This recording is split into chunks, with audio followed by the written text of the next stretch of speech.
After some posing for pictures, one of the models, Carl, goes to meet with the casting agents, who asks Carl to walk back and forth and remark on his triangle of sadness, the space between his eyes, as they take his audition.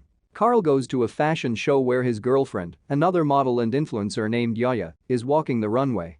Afterward, the two go to dinner. When it comes time to pay, Carl takes the bill, but he gets into an argument with Yaya over her, expecting him to pay for their meals when she earns more than he does. Yaya gets triggered, and Carl calms her down.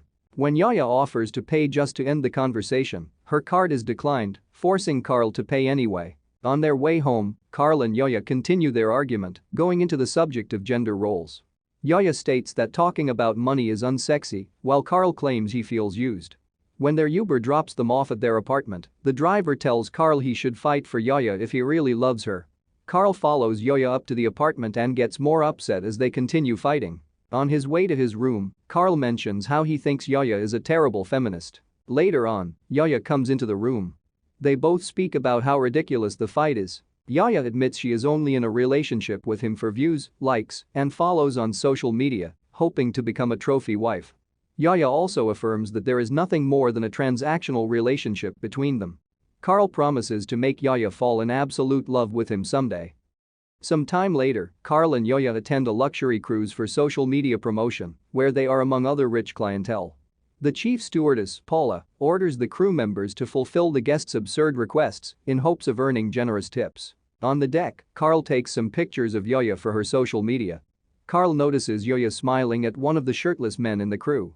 Carl confronts Yaya about it, but she tells him to drop it. This prompts Carl to go and complain to Paula about it, since he thinks Yaya is interested in the other man.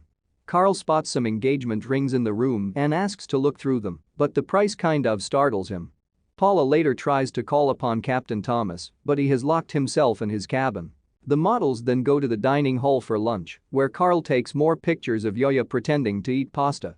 They meet a Russian billionaire named Dmitry, who is accompanied by his wife Vera and mistress Ludmila. Dmitry tells the couple that he owns a large fertilizer company. Elsewhere in the dining hall is a British couple, Winston and Clementine, who run a weapons manufacturing business.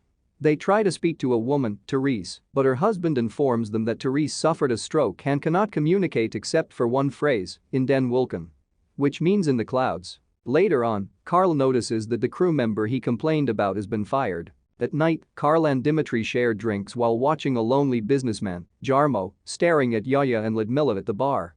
Jarmo approaches the women to spark a conversation and pretends to be waiting for a woman so that they can take his picture, all while Carl and Dmitry watch his attempts to flirt with scorn and amusement.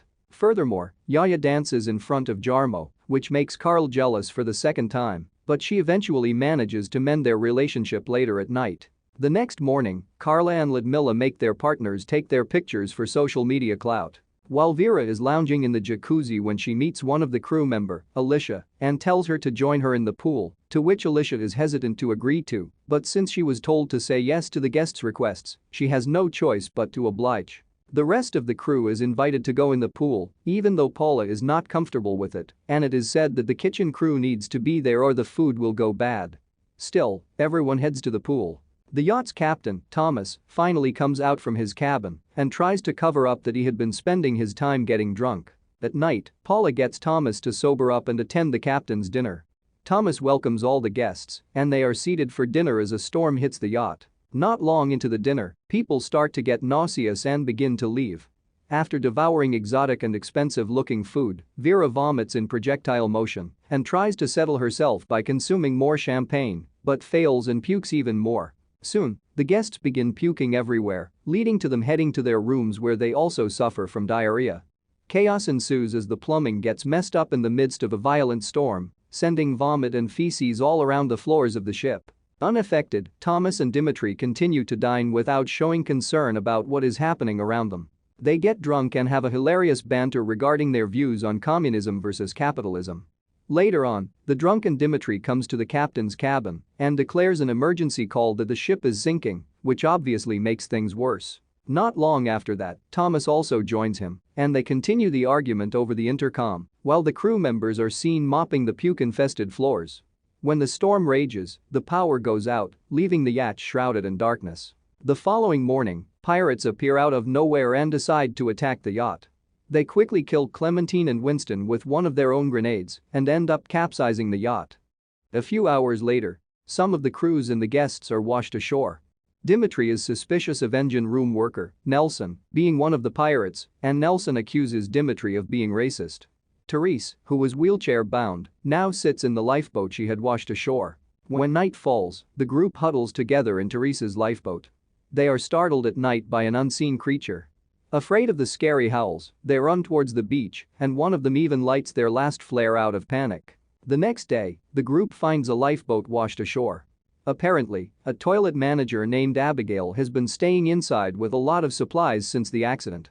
Paula quickly orders her to open the hatch and has her distribute the supplies to the others. As they sit down to eat, Abigail goes into the sea and catches an octopus. Later that night, Abigail sets a fire and cooks the octopus. When she hoards more food for herself, Paula questions her, to which Abigail responds that she caught the food, cooked it, and set the fire for warmth, so she should be in charge of the group. The rest of the group relents and calls her captain so that she will share her food with them, and Paula begrudgingly accepts. After dinner, Abigail allows Paula and Yoya to sleep with her in the lifeboat, while the men are assigned to watch the fire and take care of Teresa. Dimitri and Jarmo even attempt to bribe Abigail with Rolex watches and money to sleep in a lifeboat. Later that night, Carl and Nelson spot Abigail's bag left behind, and they sneak pretzel sticks out of it and share it with Therese. The next day, Dimitri notices Vera's corpse wash up on the shore. While he takes a moment to mourn her, he also cannot help but take her diamond necklace. Abigail finds that Carl and Nelson didn't watch the fire and ate the pack of pretzel sticks. She tells them that any food she catches will not be for them and that they have to catch their own food. During dinner, Abigail keeps her eyes on Carl and ends up inviting him to sleep with her in the lifeboat, which she has fashioned into her own private sleeping quarters. Yoya grows jealous, but Carl promises her not to have any sexual relations with Abigail. The next morning, Yoya gets mad at Carl but still takes his stolen pretzels. The same cycle goes on for several days, and Jarmo and Dimitri spend their time making fun of Carl by blowing a whistle. The survivors bond and come to terms with their new situation. One day, the survivors go out into the woods where they spot a donkey. Jarmo goes to kill it, but he fails to do it in one hit, causing the animal to suffer until he bludgeons it to death, leaving him mortified. Later that night, they all celebrate the hunt. Carl begins to spend more time with Abigail, leading to some friction with him and Yoya.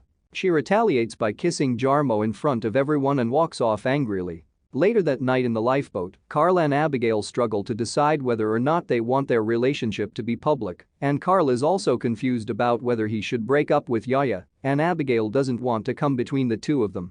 In the morning, Nelson finally admits to Dimitri that he was a pirate all along. On the other hand, Yoya borrows a backpack because she decides to hike to the other side of the island. Hearing this, Abigail volunteers to go with her despite Carl's concerns.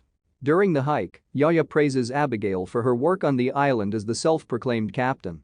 In the meantime, a merchant walks by Therese with his wares. She tries to explain her predicament to the man, but because of her speech impediment, he doesn't understand and leaves.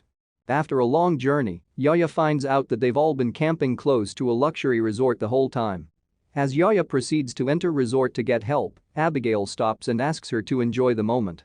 Abigail realizes she will soon lose all her power, so she pretends to go take a pee and decides to smash Yoya's head with a rock. As she creeps closer to Yoya, Yoya talks about getting Abigail a job as an assistant when they get back. It is left for viewers to speculate if Abigail killed Yoya or not. The film ends as Carl begins running frantically through the woods to catch up to Yoya and Abigail. To watch more recaps like this, subscribe to our channel and please like the video.